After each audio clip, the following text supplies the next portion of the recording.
Isang 2.7 magnitude na lindol ang tumama malapit sa Cagayan, Pilipinas ngayon noong ika-31 ng Marso.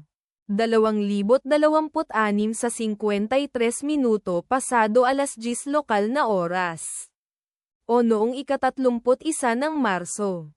2026 sa 2:53 Coordinated Universal Time. Sa ulat ng PHIVOLCS sa website nito. Ang lindol ay nasa mababaw na lalim na 19.0 na kilometro sa ibaba ng ibabaw.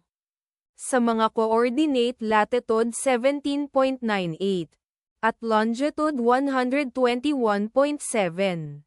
Ang eksaktong magnitude, epicenter at lalim ng lindol ay maaaring baguhin sa loob ng susunod na ilang oras o minuto habang sinusuri ng mga seismologists ang data, at pinipino ang kanilang mga kalkulasyon, o habang inilalabas ng ibang mga ahensya ang kanilang ulat.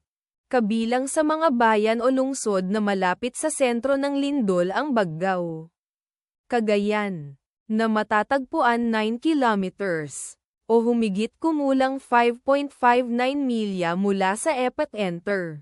Gataran, Cagayan, na nasa 11 kilometers, o humigit kumulang 6.83 milya ang layo. Lasam, Cagayan, na nasa 14 kilometers, o humigit kumulang 8.69 milya ang layo. Igig, Cagayan, na nasa 26 kilometers, o humigit kumulang 16.1 milya ang layo. Ang inirerekomendang pagkilos ay maging mapagbantay para sa mga posibleng aftershocks na maaaring mangyari. Ang taya ng panahon para sa lugar na malapit sa epicenter ngayong araw ay inaasahang magiging maaliwalas na kondisyon sa buong araw. Ipagdasal natin na ang lindol na ito ay hindi magkaroon ng malaking epekto sa ating mga kapatid doon. At wala ng lindol. Amen.